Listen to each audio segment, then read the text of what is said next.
Okay, everyone, so this is the second video coming from the first, and this is going to be talking about after the repair is done, after your home is feeling like a sanctuary and your table is set for Passover and everything is back to that godly space where you feel comfortable, to invite your guests in. This is again where the devil is going to try to attack, okay?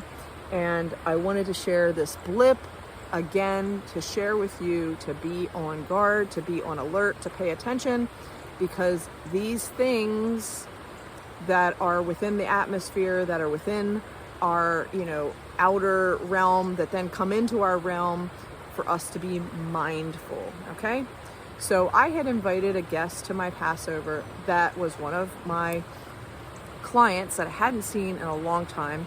But I had a dream where I felt like the Lord was pressing on me to invite this person to the Passover. And so I was obedient and I did. And when I had written my invitation to people, I was writing a particular invitation that was for women only, and I was inviting them to be able to stay over in my home. And if they were to bring their pajamas or sleeping bag or whatever, that I would have other things in addition to them traveling. And I know a lot of people in the van community, so I was extending that invitation to people that were traveling that would like to partake into my Passover. So the point is, that particular invitation was to my female friends. But unfortunately, in my copy and pasting of things, somehow I accidentally pasted this one to a man. And this man took it incorrectly. And when he showed up to my space with his sleeping bag and his bag of clothes and his laptop, I was a little stunned, because I'm like, why does he have all this stuff? Shouldn't he just be himself? But the bottom line is, because we were close to this time of starting and I wanted to honor and keep my word of keeping it to a certain time frame, I was gonna just put his bags to the side and start the Passover celebration of the Seder. So as we were moving through this celebration of the Seder, again, certain people who were invited did not show, and so therefore there were a few seats that were empty. And at this point, we were going through the Exodus period, and one of the guests who had to get up early in the morning, he and his wife were going to leave at that point, because he had an early day of work the following day. And the bottom line is, in the exit of them leaving to go back to their home, we were at the point of the Red Sea. So we said a prayer over everybody, and then people started to trickle off. And again, there is a fisherman in the background. So anyway, sorry about that. So bottom line, this particular individual man who had come with his sleeping over items, my friend had asked him previously, do you have a driver? Are they coming for you? And this person had said to my other guest, yes, he has a ride. So I'm anticipating that everybody's going to have rides and they're going to be leaving so that we can all leave on time. And the thing is that this particular person did not have their ride. The ride had not arrived, and we are now at 11 p.m. And I'm trying to figure out why he is still here. So then he extends and shares that he was expecting to stay overnight. And I then, stopped that. And I was like, look, I'm sorry for the misunderstanding, but no, I did not invite you as a man to stay overnight in my home.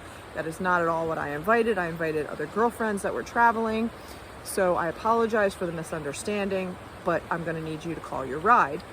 And so then he says that he can't get a hold of the ride. And then that puts me in a position of, after having worked a very long day and several weeks of very long days and all of the food preparation and cooking, that I'm now responsible to take this person home, and it's now 11 p.m. So the bottom line is, it would add another travel time to taking him all the way downtown and then coming all the way back where I live in the county. So the bottom line is, this was a grave inconvenience, but again, I kept my word and I was taking him home. And when I was attempting to take him home, this person continued to be difficult. He would not stop the conversation, and I kept telling him, you need to get out of my van, and he kept talking and talking, and I kept saying, you need to get out of my van. And the point is, he was being disrespectful because he is a lonely person and he wanted to continue to have time with me, of which I'd given him some time, but I was not intending to spend several hours in the middle of the wee hours on Passover night to be sitting with this man.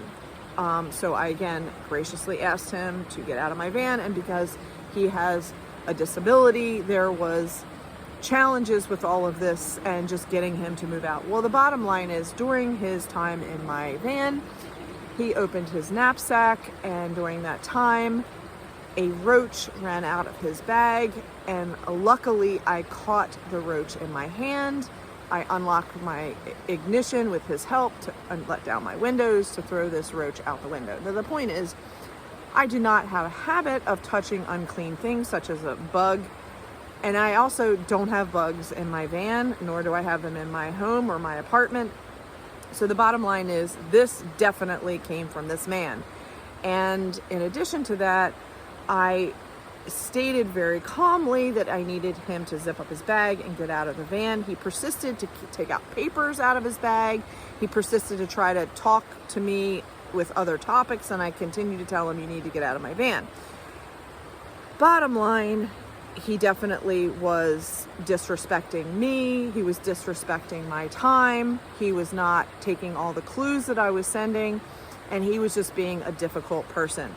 Now, whether this was just him taking advantage of the situation or if it was some type of spiritual warfare, which I believe that it was, the bottom line was, earlier in the night, I had done foot washings for everyone.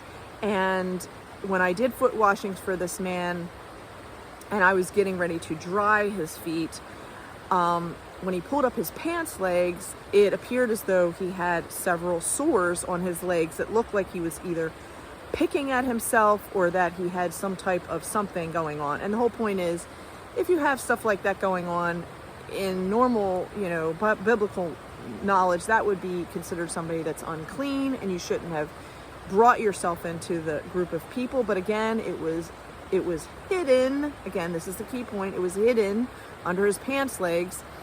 And I talked to him privately, and I recommended some aromatherapy things and some medical treatments that he might consider for what I visibly saw on his body. Again, because the whole evening was getting wrapped down at that point, the whole point is, the devil is going to attach its own demons and devil entities to people, and then it is going to attack it when you are at a weak point. I was very tired at this position, and there was a lot of spiritual warfare going on at this point. Bottom line, the very next day, this person sends me a text message after I was very polite to this person and trying to keep the peace and not trying to accuse in any way. I was definitely, setting my boundaries about, you need to get out of my van, setting my boundaries. I can talk to you in the future, but not now. Hey, can we get together, and I have other people I want to talk to you? Great. It will convene at another time, but not now. It's like he was not listening to what I was saying. Next day, early in the morning, he sends me a text message, and he's trying to invite a bunch of people to come to my home. And then he's also saying, can I pick up all these people? And again, that was not part of my way that I wanted to celebrate Passover. And at the same time, this person was not accepting the no that I had already communicated previously. So I had a three-way call with a friend of mine, and the two of us called this man to instruct him as to where he was out of line, where he was being disrespectful, and asked him to give me the space to be able to say what I needed to say.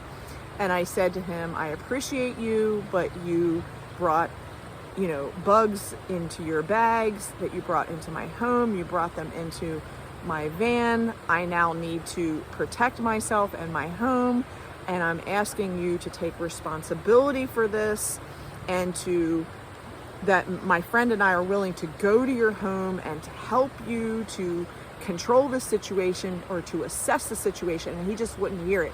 He was in total denial. He didn't want to comply with anything that we were saying. He wasn't hearing what we were saying, and I was saying to the person, look, you may have an infestation problem. If you do, I'm trying to safeguard you and your belongings from infesting other people. I have it under control because I have resources and I'm going to deal with it immediately. But you don't even realize you have a problem because he is blind. And again, I'm not trying to put down any particular population. I'm not trying to do that at all. But the bottom line is a sighted person is going to be able to see all corners of the room, all corners of a countertop. They're going to be able to see how they pack their belongings, etc. But a blind person, they are feeling, and they may miss what's really going on in their view because they actually can't see what's going on in their view. And when my friend and I asked him specific questions and he revealed that he had exterminators and he had done this and that, the whole point is he already has the problem. It's very obvious. And then after all of this, this person then wants to point the finger at me and project onto me that I'm a schizophrenic, okay? Very far from any type of reality, but this is what a person does.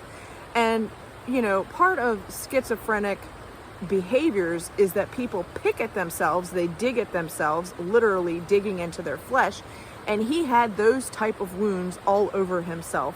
So the bottom line is, people that are in some type of trouble, they're in denial about what's really going on in their reality.